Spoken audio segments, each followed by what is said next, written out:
Shanti.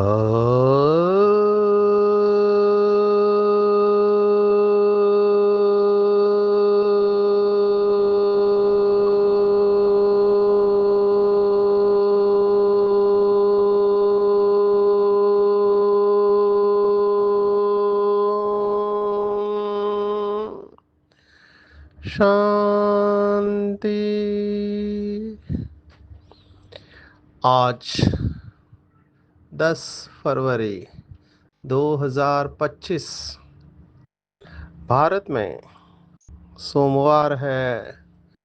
Today is 10th February 2025 and it's Monday in Bharat. आज की मुरली का जादुई रहस्य स्वयं को प्रेरणा देने के लिए magical secrets of today's Murli for motivating the self. आज की साकार मुरली में बाबा ने शास्त्रों के शब्द इस्तेमाल किए हुए हैं। सबसे बड़ी भूल बाबा हमेशा कहता है, दो तीन भूली बहुत बड़े भूले हैं। एक कि कल्प की आयु लाखों वर्ष कह दिया। आज इस बात को बाबा ने टच किया है। हम ये कैलकुलेशन देखने वाले हैं। मैं कोशिश करूँगा क्योंकि इसके ऊपर बहुत डिबेट होता है। शास्त्रों का एक शब्द मैं बताना चाहूँगा, उसको कहते हैं दिव्य वर्ष।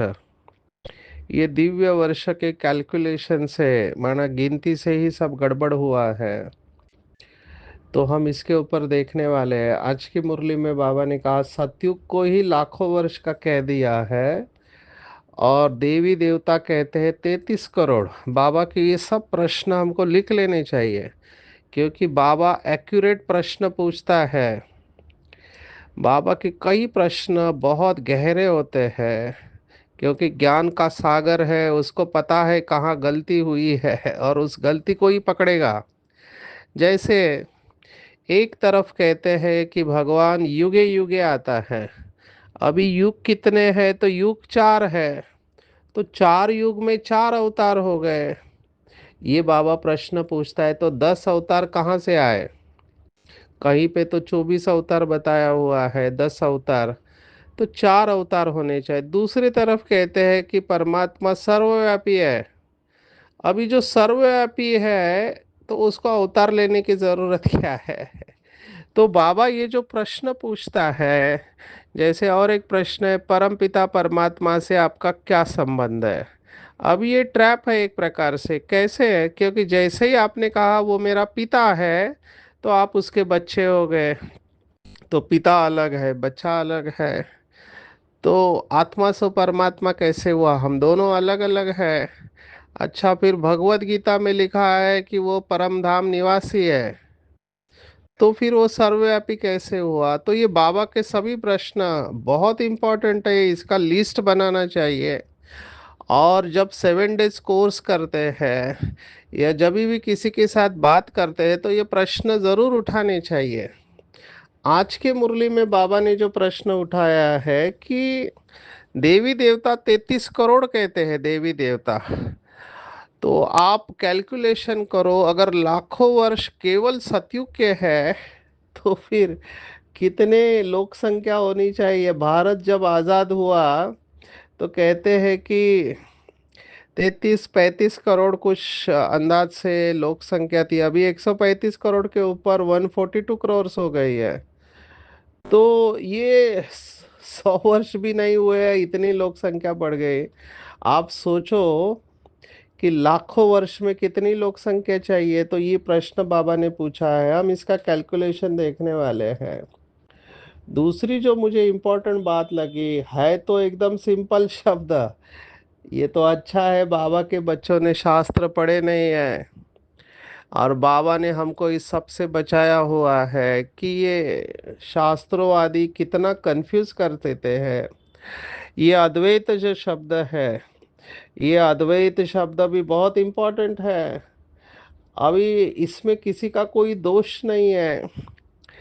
हर एक अपनी बुद्धि के अनुसार परसीव करता है, माना अनुभव करता है। जैसे बाबा के बच्चे भी, बाबा की एक ही मुरली चलती है, लेकिन एक ही मुरली के कितने हर एक अपने अर्थ निकालता है। ये ब्रह्मा के ऊपर, साकार ब्रह्मा, व्यक्त ब्रह्मा के ऊपर, या कृष्ण का जन्म के ऊपर, ये कितनी सारी बातें हैं, कितना डिफरेंस ऑफ ओपिनियन है।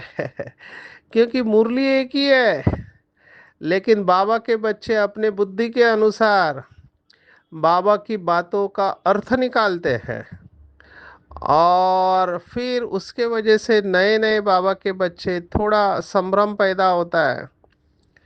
और फिर कई लोग तो शास्त्र की बातें सुनते हैं, किसी से प्रभावित होते हैं, वो बातें भी घुसा देते हैं कि बाबा यही कह रहा है।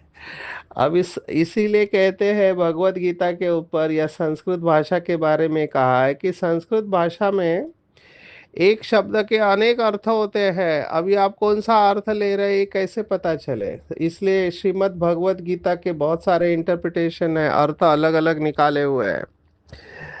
मैं आपको यज्ञ की कुछ कहानियां सुनाऊंगा। अभी मुझे याद आ रहा है कि आज से लगभग 30 वर्ष पूर्व जो मधुबन में क्लासेस करने वाले हैं, मैं किसी का नाम नहीं लेना चाहूंगा, लेकिन वो कहते थे कि ब्रह्मा ही विष्णु है और वही शंकर है। तो तीनों एक ही है।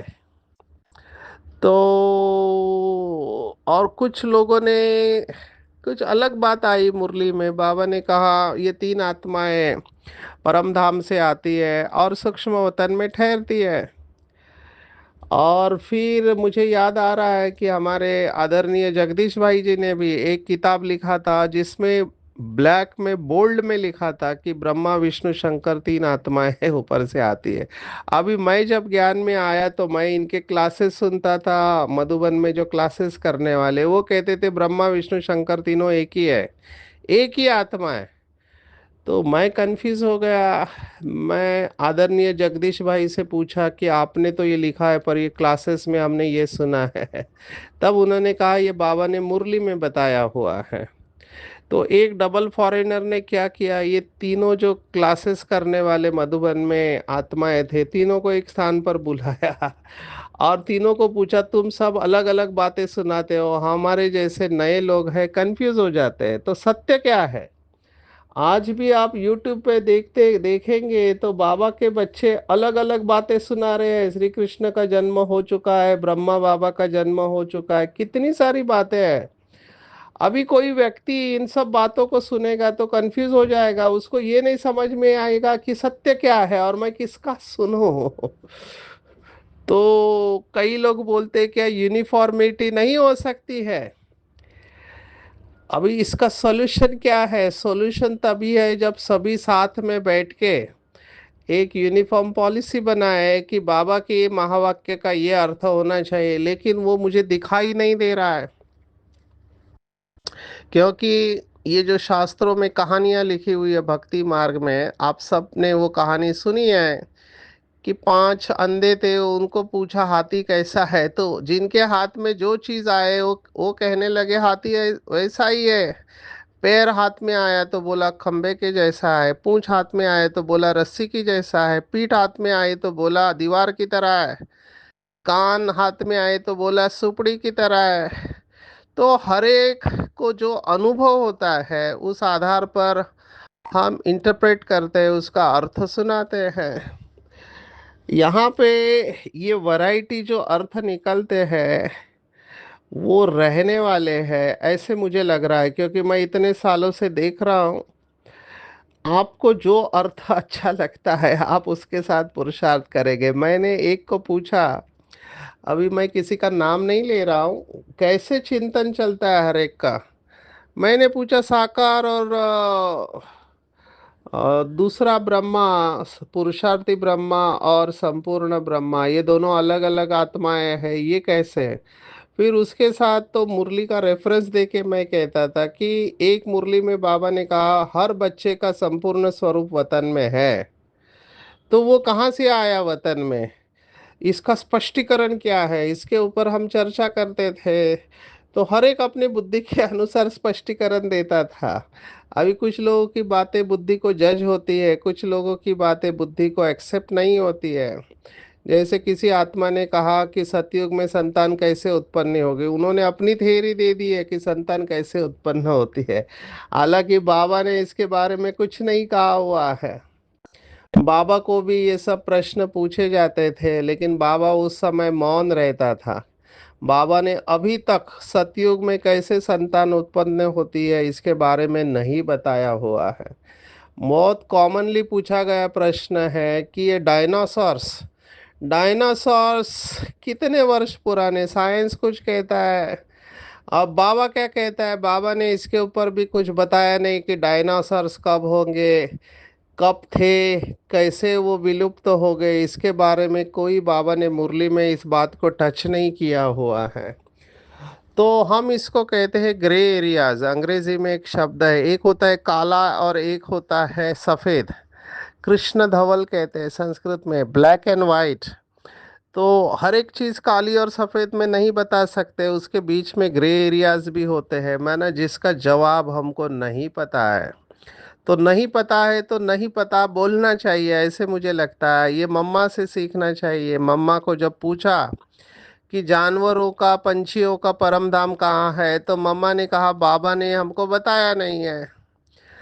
मैं भी इसी मान्यता से चलता हूँ कि जो बातें हमको नहीं पता है उसमें जाने के बजाय जो हमको पता है उसके ऊपर हम अभ्यास करेंगे, तो धीरे धीरे शायद हमको वो सब बातें पता चल जाएगी जो हमको नहीं पता है।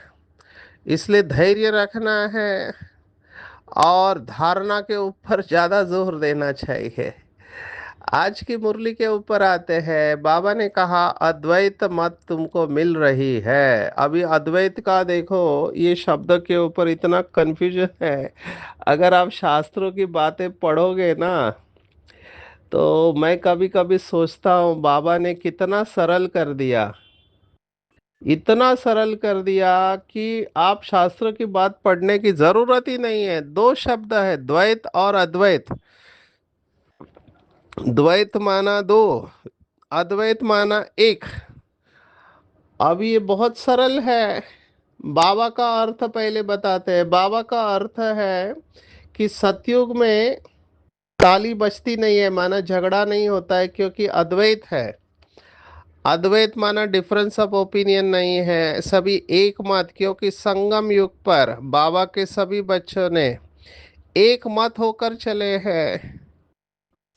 एक शिव बाबा की मत पर हम चलते हैं, यूनिटी।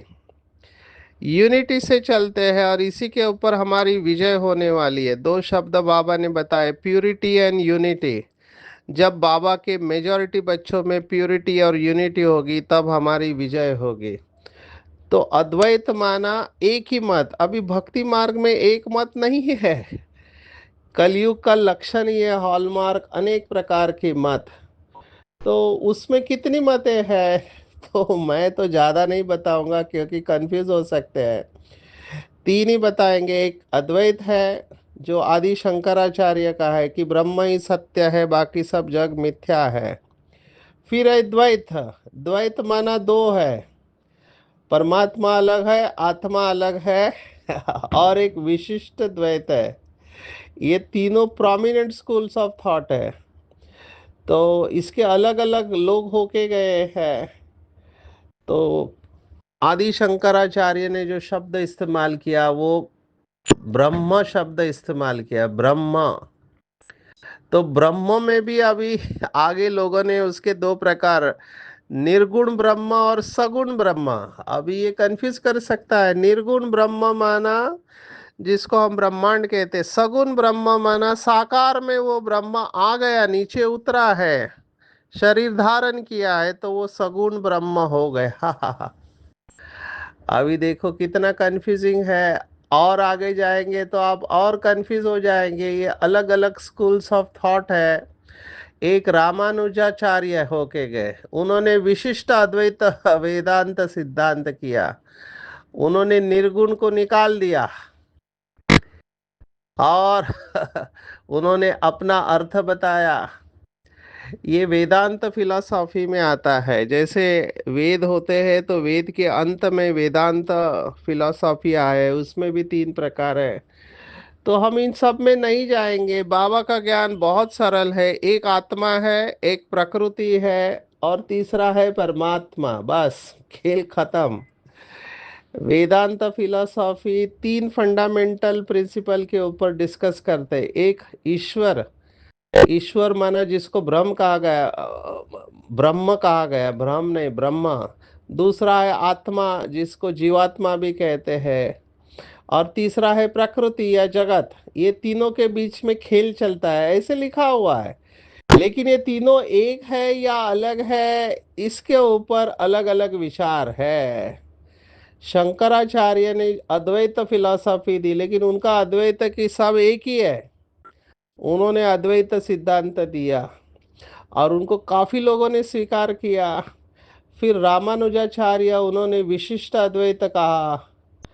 फिर है माधवाचार्य, जिन्होंने द्वैत सिद्धांत दिया और उन्होंने विष्णु को सुप्रीम कहा गया, जबकि आदि शंकराचार्य ने ब्रह्म को सबसे उच्च माना गया है। फिर एक निम्बकार निम्बार्काचार्य करके होके गए, उन्होंने द्वैत अद्वैत बताया। अब ये और कॉम्प्लिकेटेड हो जाएगा कि ब्रह्म जो है निर्गुण भी है सगुण भी है, ये निम्बकाचार्य ने बताया। फिर एक वल्लभाचार्य होके गए, जिन्होंने शुद्ध अद्वैत बताया। एक अद्वैत था पहले से, फिर उसको शुद्ध अद्वैत कर दिया। अभी ये सब आप पढ़ने जाओगे तो कंफ्यूज हो जाओगे, तब आपको मुरली का महत्व समझ में आएगा कि बाबा ने शास्त्रों का ज्ञान कितना सरल, हमारे भोली भाले माताएं भाई जो शास्त्र नहीं पढ़े, संस्कृत नहीं जानते हैं, वो सब इसमें कहाँ जाएंगे। द्वैत अद्वैत विशिष्ट अद्वैत शुद्ध अद्वैत, ये शब्द ही इतने कठिन है, लेकिन बाबा उन्हीं शब्दों को लेकर समझा रहा है। अद्वैत माना जहाँ दो मत नहीं है। एक घर में दो मत होती है तो झगड़ा होता है। कोई कहता है टीवी देखना है, किसी को क्रिकेट का चैनल देखना है, किसी को मूवी देखना है किसी को और कुछ देखना है। तो ये अलग अलग मत हो गए ना। संगम युग और बाबा सभी मतों को समाप्त कर एक मत देते हैं। तो अद्वैत मल पर चलकर हम कलयुग से सतयुगी देवता बन जाते हैं। तो ये बाबा का स्पष्टीकरण हम बच्चों को स्वीकार है, क्योंकि बाबा एक श्रेष्ठ मत देते हैं और वो ज्ञान का सागर है। वो चैतन्य बीज है, उसे सब कुछ पता है। तो उसने जो बताया वो जानने के बाद हमको कुछ भी जानने की ज़रूरत नहीं है। फिर भी अगर किसी बाबा को, बच्चे को ये जानना है, तो हमारे आदरणीय जगदीश भाई ने इसके ऊपर भी किताब लिखा है। अंग्रेजी में है वो किताब, parallel between science and religion. माना साइंस क्या कहता है और धर्म क्या कहता है, इसके ऊपर उन्होंने अंग्रेजी में भौतिक शास्त्रों को बेस बनाकर ये सब बातें लिखी हुई है। आगे आते हैं हम दुख का कारण। दुख का मूल कारण बाबा ने कहा, रावण ने सभी को श्रापित कर दिया। अभी रावण कोई व्यक्ति नहीं है, ये भाषा है। रावण ने श्राप दे दिया माना क्या, रावण का श्राप माना क्या, तो रावण का श्राप माना बॉडी कॉन्शियसनेस। जितना देह का भान और अभिमान होगा उतना श्राप मिलता है। और बाबा ने वर्षा दिया है, बाबा से वर्षा मिला है, रावण से श्राप मिला है। तो बाबा से वर्षा मिला तब भारतवासी इतने सुखी स्वर्ग के मालिक बने, पूज्य बने, और श्रापित बनने से पुजारी बन गए। तो बॉडी कॉन्शियसनेस में आने से पुजारी बन गए और सोल कॉन्शियस बनने से स्वर्ग के मालिक बन गए। आज की मुरली में बाबा ने और कई सारे प्रश्न पूछे हैं। मैं थोड़ा कैलकुलेशन में जाऊंगा। ये 33 करोड़ देवी देवता इसको समझेंगे। अभी करोड़ शब्द का अलग अलग अर्थ है। करोड़ को किसी ने करोड़ माना कोटि भी शब्द है। अभी कोटि का अर्थ उन्होंने बताया, कोटि माना प्रकार। एक होता है करोड़, माना एक के ऊपर 7 जीरो, उसको करोड़ कहते हैं।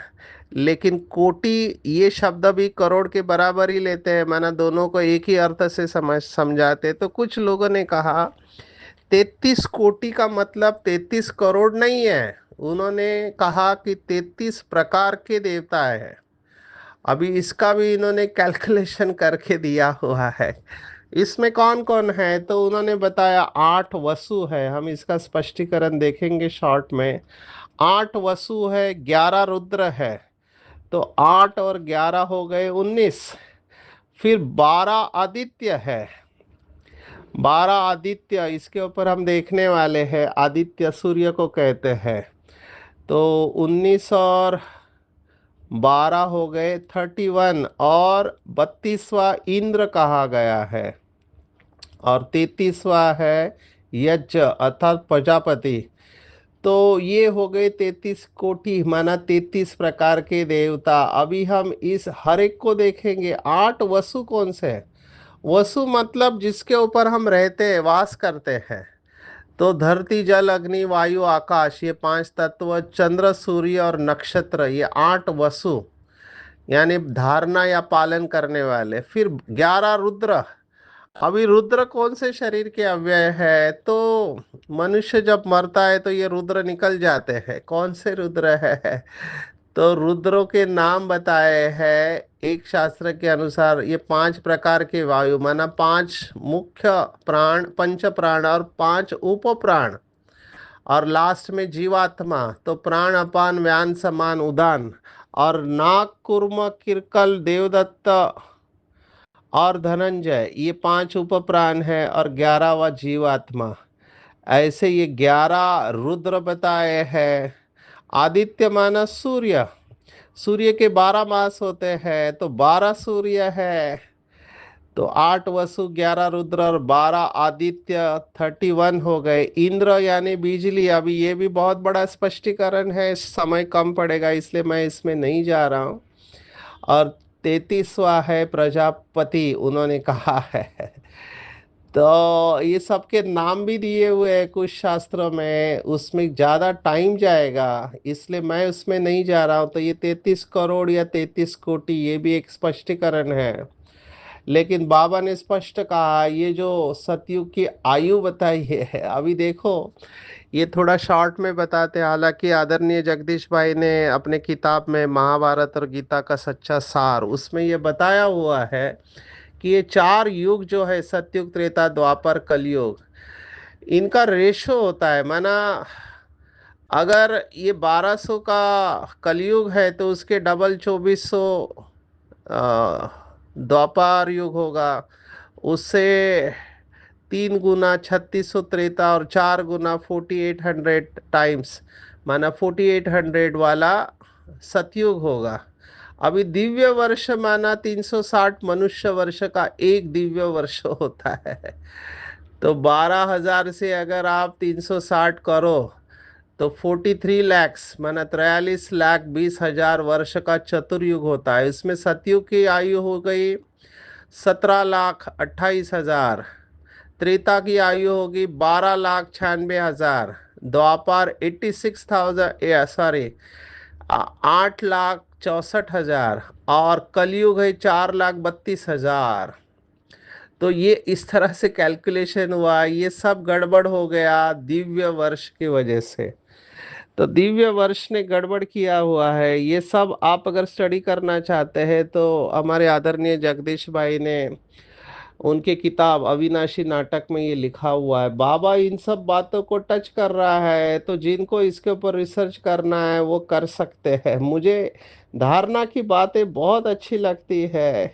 ये सब हम जन्म जन्मांतर करते आए हैं। एक बार मुझे याद है, हम आदरणीय रमेश भाई के साथ चर्चा कर रहे थे जब स्पार्क विंग की मीटिंग चल रही थी, तो हम इसी के ऊपर डिबेट कर रहे थे। आखिर में रमेश भाई ने हमको रोक कर कहा, हमने अपना काफ़ी टाइम इन बातों के ऊपर वेस्ट किया है, कृपया आप अपना टाइम इसके ऊपर वेस्ट नहीं करो और प्राप्तियों में रहो। हमको भी वो बात जच गई।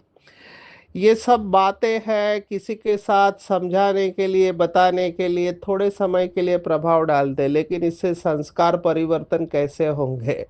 संस्कार परिवर्तन तो धारणा से ही होते हैं।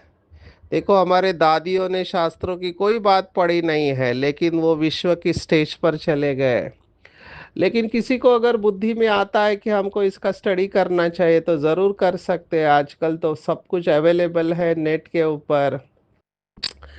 हम आते हैं धारणा के ऊपर। बाबा ने कहा, बड़े आदमी समझते हम अभी स्वर्ग में है क्योंकि विमान है। बाबा ने कहा यह अंधश्रद्धा है, ये सब अंधश्रद्धा है। क्रिश्चियन लोग जानते नहीं कि माला किसकी है। जो बाबा के राइट हैंड बनकर बाबा के सहयोगी बनते हैं उनकी माला बनती है। और पढ़ते पढ़ाते रहेंगे तो खुशी रहेंगी। तो हमको बाबा की ये बातें पढ़नी भी है और पढ़ानी भी है।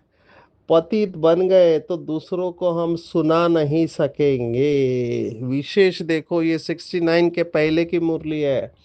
बाबा ने उस समय कहा था कि टेप मशीन, अभी उस समय थोड़े स्टूडेंट थे तो टेप में बाबा का आवाज रिकॉर्ड करके जाता था। जो पुराने हैं भाई वो जानते हैं, टेप रिकॉर्डर होता था। तो बाबा ने कहा एक दिन ये टेप मशीन सबके पास हो जाएगी। बाबा को देखो 69 के पहले है, अभी वो त्रिकालदर्शी है, उसको पता था कि आगे चल के मोबाइल आने वाले हैं। लेकिन बाबा की भी कमाल है, सब कुछ पता होते हुए भी बाबा ने कुछ बातें बताई नहीं है। कितना कंट्रोल होगा और कितना सोचा होगा बाबा ने कि बाबा चाहता था तो 69 के पहले ये बोल सकता था कि बच्चे आगे चलकर एक ऐसा यंत्र आने वाला है जो आपके हाथ में होगा और आप बाबा के सभी वीडियो उसमें देखने वाले हो। लेकिन बाबा ने बिल्कुल कुछ नहीं बताया, सब गुप्त रखा। इस मुरली में बाबा ने कहा आगे चलकर ये टेप मशीन हर एक के पास होगी। आज तो देखो, हर बाबा का बच्चा घर में बैठकर मुरली सुन रहा है। विश्व के कोने कोने में है और इतनी भाषाओं में ट्रांसलेट हो गई है मुरली। बाबा को ये सब पता था। इनफैक्ट दादियाँ बहुत अच्छा सुनाती है कि जब बाबा मुरली सुनाते थे तो बाबा, तीन ही बहनें बैठी है लेकिन बाबा ऐसे सुनाते थे कि हजारों बच्चे बैठे। तो दादियों को भी आश्चर्य लगता था कि बाबा ऐसे क्यों सुना रहे हैं, हम तो तीन ही लोग हैं। लेकिन बाबा को भविष्य दिखाई देता होगा इसलिए बाबा ने ऐसे सुनाया है। तो मैं सोचता हूँ कि इन सब बातों में जाने के बजाय बाबा जो प्रश्न पूछते हैं, जैसे आज बाबा ने और एक पूछा लास्ट में कि नदियाँ पतित पावन कैसे हो सकती है। अभी कितनी बड़ी धारणा है, अभी ये महाकुंभ हुआ, मैं सुन रहा हूँ हर एक जगह से लाखों लोग उधर गए हैं। तो मैं सोच रहा हूँ उस नदी का क्या हाल होता होगा। इतने सारे लोग भावना में उधर स्नान करने को जा रहे। किसी ने मुझे प्रश्न पूछा, अगर गंगा पतित पावनी होती तो गंगा का बेटा भीष्म है, उन्हें खुद बानों की शैया पर लेटना पड़ा तो वो उसकी माँ होते हुए भी वो अपने बच्चे के पाप धुल नहीं पाए, तो हमारे पाप कैसे धुलेंगे। ये नदी पतित पावन नहीं है, ये तत्व है। बाबा ने कहा और नदी निकलती कहाँ से है, तो नदी सागर से निकलती है, तो पतित पावन तो सागर होना चाहिए। इसका यथार्थ अर्थ हमको बाबा ने मुरली में बताया हुआ है। तो प्रश्न पूछना चाहिए, चिंतन करना है, विजयीपन के नशे द्वारा हर्षित रहना है, सर्व आकर्षणों से मुक्त रहना है। देखो बाबा ने आज कहा विजयी रत्नों का यादगार बाप के गले का हार आज तक पूजा जाता है।